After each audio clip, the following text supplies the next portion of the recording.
الحمد لله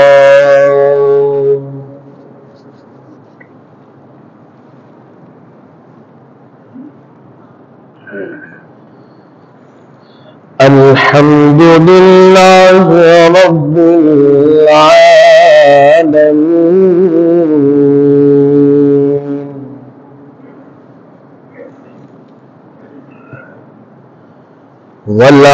والعاقبة للمتقين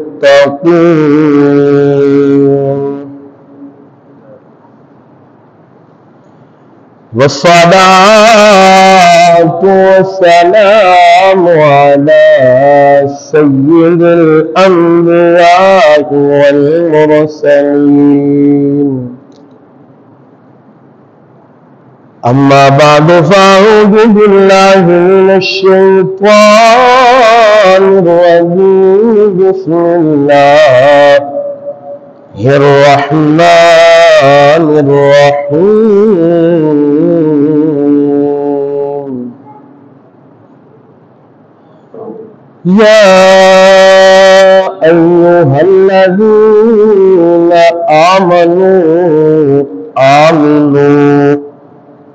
صدق الله العظيم وبلغنا رسوله النبي الكريم الأمين إن الله وملائكته يصلون على النبي يا أيها الذين آمنوا صلوا عليه وسلموا تسليما بابا جی بلند پڑھی الصلاة والسلام عليك يا رسول الله الصلاة والسلام عليك يا حبيب الله الصلاة والسلام عليك يا شفيع المذنبين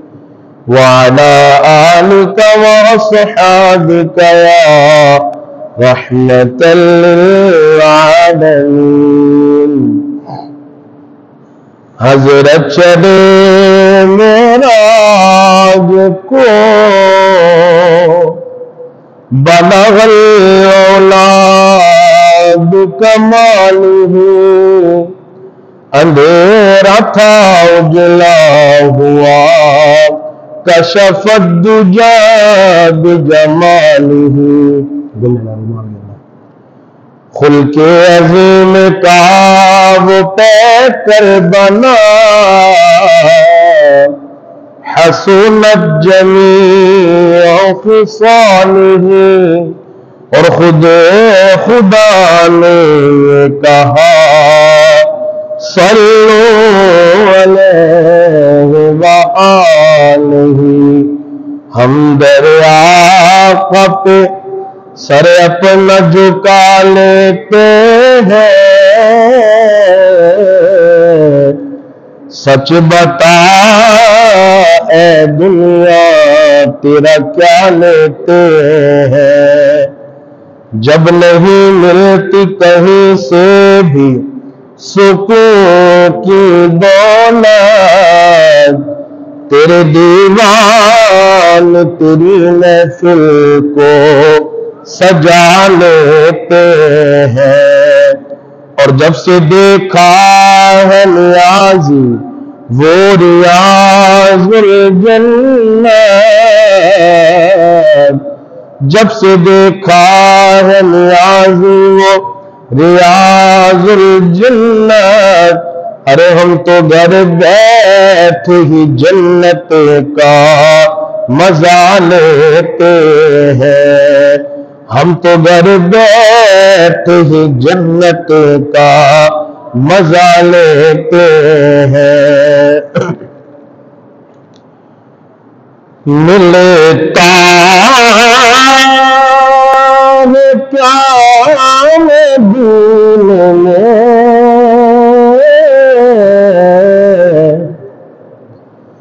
ایک بار جا کہ دیکھ لیتا ہے کیا مدینے میں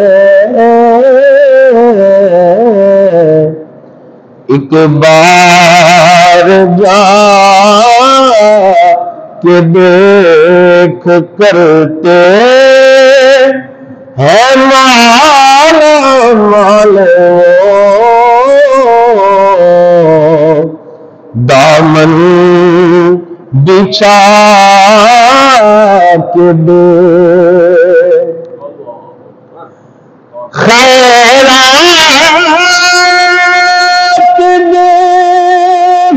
دیکھتے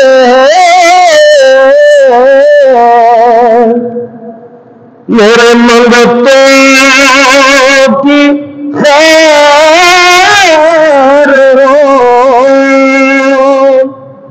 خیرات دیکھتے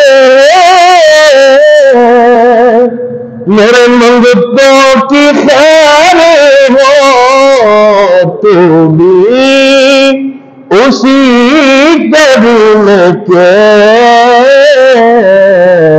منگتوں میں جا کے دیکھ تو بھی اسی کرم کے منگتوں میں جا کے دیکھ کرتے ہے مان مان وہ دامن بچھا کے دے انہیں کی گلی میں مانگتے پھرتے ہیں تاجدار انہیں کی گلی میں مانگتے پھرتے ہیں تاجدار تو بھی اسی کرم کے منگتوں میں جا کے دیکھ اور واصف تیری نجات کو ہے راستہ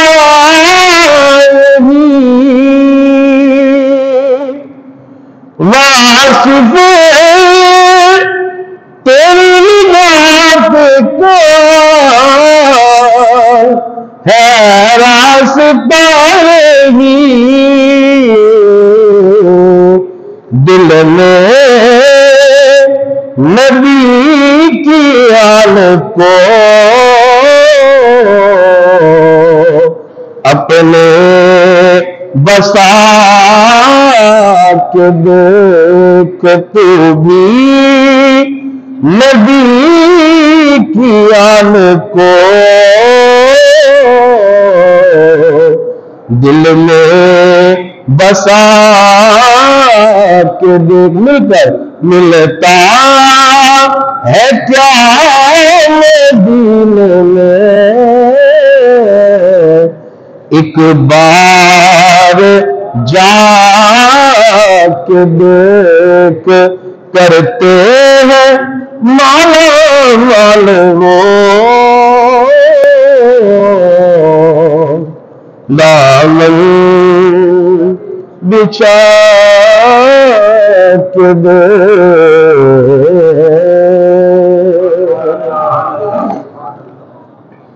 اللہ پاک کی بے پایا حمد و ثنا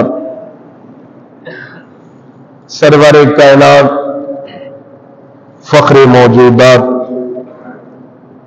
امام الانبیاء سید انس و جاں والی کون و مکان شافع یوم جزا حضرت محمد مصطفیٰ احمد مجتبی سب کہیے صلی اللہ علیہ وآلہ وسلم کی پاک بارگاہ میں بے حد درود و سلام کے بعد نہایتی لائق سب اعزاز و تکریم نمازی بھائیو، السلام علیکم ورحمۃ اللہ وبرکاتہ۔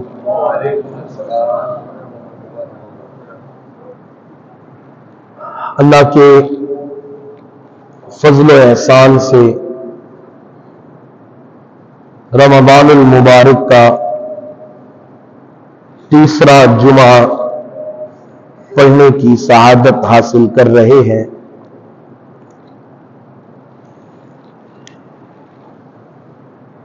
آج 20 رمضان المبارک ہے اور کل 21 یوم شہادت حضرت سیدنا علی المرتضی شیر خدا رضی اللہ تعالی عنہ ہے۔ تھوڑا یہ معمولی وجہ ہے، تھوڑا حق تو یہی تھا کہ آج ذکر علی کیا جائے، لیکن ذکر علی تو ہمارے سینوں میں ہے، ہمارے سروں کا تاج ہے، ہمارے ایمان کا حصہ ہے، ہماری عبادتوں کا حصہ ہے، لیکن آج ذکر علی نہ کرنا ہماری مجبوری ہے، اس لیے کہ تقریباً آل مسلم خطباء کو قبلہ مفتی اعظم پاکستان حضور مفتی منیب الرحمان صاحب دامت مد ظلہ العالی کی طرف سے یہ حکم ہوا ہے کہ آج مسلمانوں کے حالات، خصوصاً فلسطین کے ظلم و ستم کو بیان کیا جائے۔ تو آج فلسطین پر جو پھر سے مظالم شروع ہو چکے ہیں، پھر سے جو مظالم ڈھائے جا رہے ہیں، اسی سے ریلیٹڈ کچھ گفتگو آپ کے سامنے کرنے کی کوشش کروں گا تاکہ جو حق کی خطابت ہے میں اس کو ادا کر سکوں۔ ناکارہ انسان، ناقص انسان، مجبوریوں میں بندھا ہوا شخص، ملکی اور دیگر پابندیوں سے بندھا ہوا شخص بس اپنا حق تو خیر نہیں کہہ سکتے، لیکن اپنا حق اس طرح ادا کر سکتا ہے جو اللہ اور اللہ کے رسول کی طرف سے منصب خطابت دیا گیا، اس کے جو ہے اس کی وسادت سے آپ تک کچھ پیغامات پہنچاؤں تاکہ یہ میری باتیں میرے لیے اور ہم تمام کے لیے ذریعہ نجات بن سکیں۔ سامعین محترم، ہمارے حالات اس امہ کی ذلت و رسوائی، اس امت کی پشیمانی، پریشانی، حالات کی کشیدگی، اس امت کا قتل، اس امت کی غارت،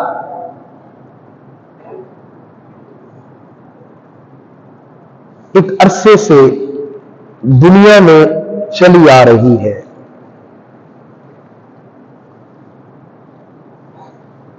حالانکہ اللہ تبارک و تعالی نے امت مسلمہ کو ایک وقار عطا فرمایا ہے۔ اللہ سبحانہ و تعالی نے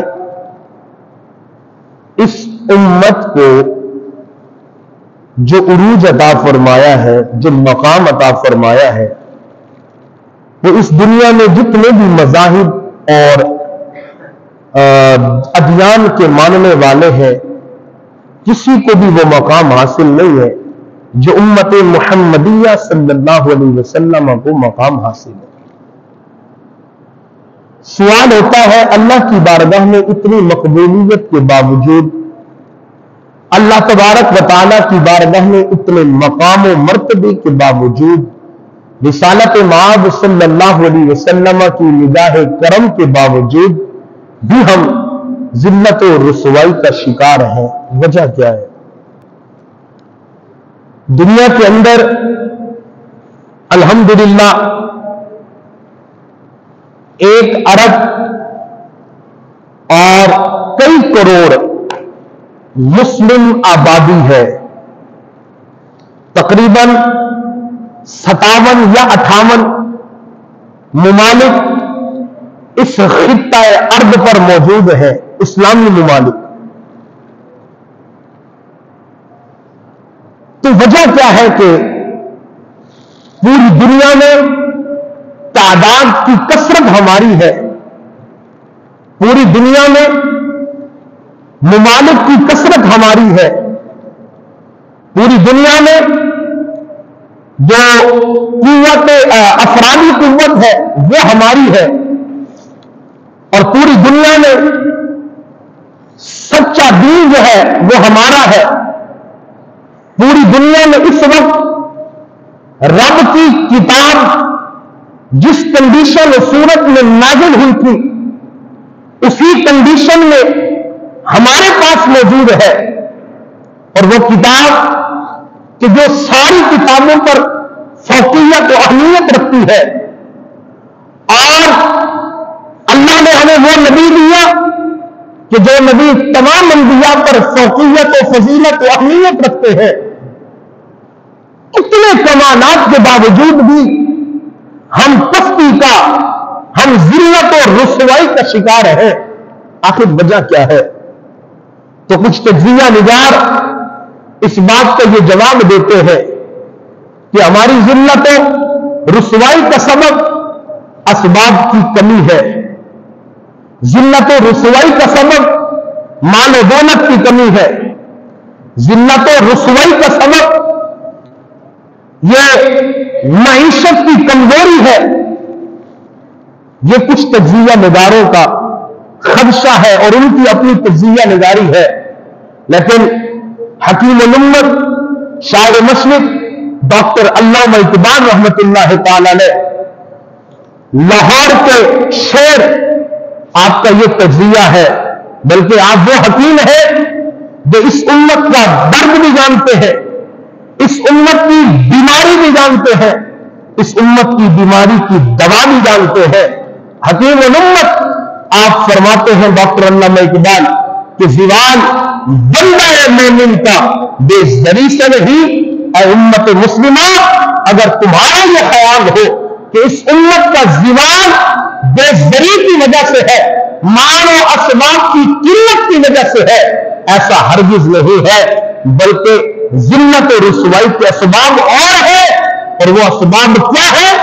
وہ اپنے مرکز سے، اپنے جو ہمارا معیار ہے، جو ہماری جو ہے عزتوں، ہمارے عروج کا سبب ہے، اس مرکز سے روح گردانی ہے، اس مرکز سے دوری ہے، اس مرکز سے ناشنائی ہے۔